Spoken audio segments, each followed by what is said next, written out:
Hello दोस्तों, welcome to Sandhya's kitchen and creations. तो आज हम बना रहे हैं दूध की मिठाई। तो चलिए देखते हैं। तो हमने लिया है भैंस का दूध 2 लीटर।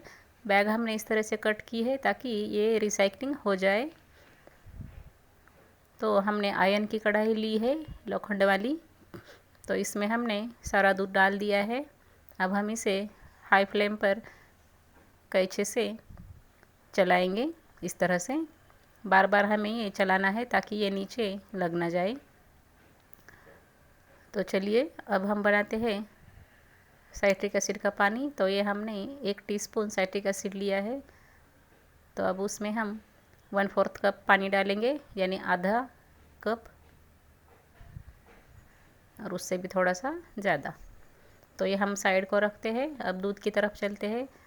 तो हमें दूध को ऐसे कैंची से चलाना है। मीडियम टू लो फ्लेम पर आप कर सकते हैं, और इस तरह से कैंचा डालकर आप अपना काम कर सकते हैं ताकि दूध नीचे ना जाए। लेकिन आपको लो फ्लेम करनी होगी और फिर आप अपना काम कर सकते हो। तो इस तरह से हमने दूध कम कर दिया है 1 लीटर, और हमें दूध कम करना है। और इस तरह से हमने साइड की पापड़ी जो है वो भी निकाल ली है, और मलाई भी इसमें ही मिला ली है, निकालनी नहीं है हमें। तो ये देखिए, मलाई भी हम इसी में मिला लेंगे। तो हमें 3/4 दूध कम करना है इसका, ताकि हमारी मिठाई अच्छे से बन जाए। तो हमने ली है शक्कर 200 ग्राम। अगर आप ज़्यादा मीठा पसंद नहीं करते हो बाहर के जैसा, तो आप 150 ग्राम शक्कर इसमें डाल सकते हो। शक्कर हमें एक ही बार में नहीं डालनी है सारी, तो थोड़ी थोड़ी करके हम 3 बार डालेंगे और इसे अच्छे से मिला लेंगे।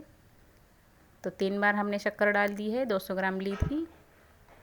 दोस्तों, ये मिठाई आप ज़रूर ट्राई कीजिएगा, बिल्कुल मार्केट जैसी ही बनती है। तो अब हम दूध को ऐसे ही रखते हैं, और जो हमने नींबू सत का पानी किया है साइट्रिक एसिड का, तो वो अब हम कैसे डालना है ये बताते हैं। तो हमने 2 से 3 बूंद ये पानी लिया है। एक ही बार में हमें नींबू सत का पानी नहीं डालना है, नहीं तो सारा दूध एक ही बार में फट जाएगा और छेना हमारा अलग हो जाएगा और चींटी दिख जाएगी इसमें। तो हमने दूसरी बार डाला है। 2 से 3 ड्रॉप हमें डालने हैं। ये देखिए, मलाई के दाने भी इसमें आ गए हैं और छेना के दाने भी इसमें आ गए हैं। एक ही बार में हमें सारा पानी नहीं डालना है। तो आगे हम बताते हैं आपको फिर कब डालना है। तो इस तरह से हम मिला लेंगे इसे, और साइड की जो पापड़ी है वो भी हमें निकालनी है बार बार, ताकि जल ना जाए। ये देखिए, इस तरह से इसे बहुत ध्यान से करना है। जब दूध कम हो जाएगा तब हमें कैंची चलाती ही रहनी है, नहीं तो दूध तले को लग जाएगा। तो अब हम तीसरी बार डाल रहे हैं नींबू सत का पानी, 2-3 ड्रॉप। तो इस तरह से हमें मिला लेना है। हम ऐसा बार बार क्यों डाल रहे हैं, क्योंकि हमें ये मिठाई जो है वो छेना बेस पर बनानी है। तो छेना बेस क्या होता है मैं आपको आगे बता दूंगी। तो इस तरह से हमें ये मिला लेना है। तो दोस्तों, हमें 3/4 दूध कम कर लेना है, और हमारा छेना 400 से 450 ग्राम रह जाएगा। तो कुल मिला के 650 ग्राम हमारी मिठाई बन जाएगी। तो दोस्तों, हमें नींबू सत का पानी सारा नहीं डालना। तो फिर से हम डाल रहे हैं चौथी बार नींबू सत का पानी साइट्रिक एसिड का, 2 से 3 ड्रॉप। ये देखिए, बहुत सारा दूध कम हो गया है। तो हमें ये प्रोसेस अभी लो फ्लेम पे करनी है जब दूध कम हो जाता है अच्छे से। तो क्योंकि ये मीडियम गैस पर आप करेंगे तो दूध नीचे तले को लग जाएगा।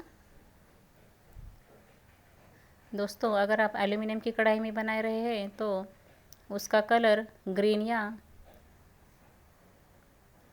येलो आ सकता है। तो इसलिए आप आयरन की कढ़ाई लीजिए, नहीं तो फिर आपको हाइड्रो यानी रंग काट के ड्रॉप्स डालने पड़ेंगे। 4 से 5 ड्रॉप वो डालने पड़ते हैं, ताकि कलर चेंज ना हो जाए और वाइट ही रह जाए। तो हमने तो आयरन की कढ़ाई ली है, तो इसमें खाली क्रीमी कलर हो जाएगा, लेकिन कोई इतना कुछ फ़र्क नहीं पड़ेगा। अगर आपके पास आयरन की कढ़ाई है तो आप आयरन की कढ़ाई लीजिए। तो ये देखिए हमारा छैना बेस तैयार है। इस तरह से हमें इसे छैना कहते हैं और इस तरह से हमें ये छैना बेस बनाना है। देखिए नीचे चिपका भी नहीं है, हमने इसमें घी भी नहीं डाला है। तो अब हम गैस बंद कर देते हैं। पूरा दूध जो है वो इसमें एब्सॉर्ब हो गया है, गाढ़ा हो गया है अच्छे से, ये देखिए। तो इस तरह का बेस हमें बनाना है। तो अब हम गैस बंद कर देते हैं और थोड़ा सा हम इसमें इलायची पाउडर डालते हैं 1 टीस्पून, जो कि हमारे इंडिया में कोई भी मीठी चीज़ बनानी हो तो इलायची के बिना बनती ही नहीं है, है ना। चाहे वो मसाला दूध ही क्यों ना हो, इलायची के बिना वो बनता ही नहीं है। तो चलिए अब हम इसे ठंडा करने छोड़ते हैं। ज़्यादा ठंडा नहीं करना है हमें, थोड़ा सा गर्म ही रखना है। तो हमने थाली को घी लगा लिया है और अब हम थाली में ये सारा बैटर रख देंगे इस तरह से। तो ये हमारा छैना बेस थाली में गया है। थाली में दोस्तों मैं इसलिए दिखा रही हूँ ताकि ये जो मिठाई है वो सबके घर में बन जाए। तो इसी तरह से हमें उसे दबाकर और टैप करके सेट करना है। ये देखिए, तो हमने बना लिया है इसका सर्कल। आपको जितना जाड़ा चाहिए उतना आप जाड़ा उसे कर सकते हो आपके हिसाब से। तो अब हम इसे फ्रीज में रख देंगे। फिर फ्रीज में हमें इसे 2 से ढाई घंटे रखना पड़ेगा सेट करने के लिए। तो मैं आपको ये मिठाई अभी दिखाना चाहती हूँ, तो मैं इसे फ्रीज़र में रख रही हूँ आधे घंटे के लिए। तो चलिए मैं इसे रखती हूँ फ्रीज़र में आधे घंटे के लिए। अब मेरा आधा घंटा हो गया है दोस्तों, ये देखिए मिठाई पूरी सेट हो गई है। तो अब हम इसे काट लेते हैं हल्के हाथ से। तो आप जिस भी शेप में बनाना चाहते हैं उस शेप में आप काट सकते हैं मिठाई को। तो दोस्तों ये मिठाई बहुत ही टेस्टी बनती है और बहुत ही कम खर्च में बनती है। आगे मैं बताऊंगी आपको कि इससे कितना खर्चा आया है। तो अब हम इस पर थोड़े से गार्निशिंग करने के लिए पिस्ता काट कर डालते हैं। अब इसे हम चाकू की मदद से प्रेस करेंगे ताकि ये निकले नहीं, इस तरह से। तो इस पर अब हम, मेरे पास है चांदी का वर्क, तो मैं ये डाल देती हूँ सिल्वर पेपर। अगर आपके पास नहीं है तो कोई प्रॉब्लम नहीं है तो ही डाल दीजिएगा। ऐसा कुछ नहीं है इसमें कि ये डालना ही चाहिए, लेकिन बाहर के जैसी चाहिए तो मैं ये कर रही हूँ। तो चलिए अब हम हमारी मिठाई निकाल लेते हैं एक ट्रे में, उसको सजा देते हैं। तो दोस्तों ये मिठाई मेरी 130 रुपये में बन गई है। बाहर से हम लाते हैं तो वो 250 ग्राम मिठाई 135 रुपये में या 130 रुपये में मिलती है। तो देखिए ये 2 लीटर दूध से हमारी मिठाई 650 ग्राम बन गई है। देखिए तो है ना, घर में ही सस्ता और मस्त मज़ेदार। बाहर तो मिठाई में बहुत सारे मक्खियाँ भी बैठी होती है और कॉकरोच भी एक आध दूसरा रहता है, आपको तो पता ही होगा। तो इससे अच्छा ये है कि हम घर में ही थोड़े ही खर्चे में इतनी सारी मिठाई बना सकते हैं। चाहे रक्षाबंधन हो या त्यौहार ना हो, फिर भी हम इसे बनाकर इसका मज़ा ले सकते हैं। तो आप ज़रूर इसे बच्चों और सभी को दे दीजिएगा खाने को। तो इस तरह से आप अगर बनाएंगे तो बहुत ही अच्छे से बन जाएगी ये मिठाई। देखिए कितनी दानेदार बन गई है, बिल्कुल बाहर के जैसी लुक है इसका, है ना।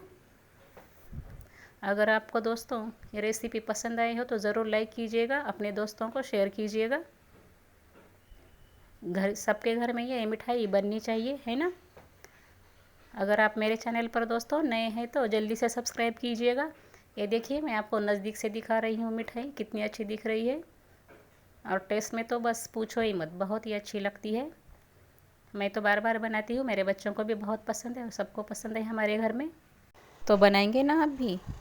तो चलिए अगली रेसिपी के साथ मिलते हैं। धन्यवाद, टेक केयर, बाय बाय।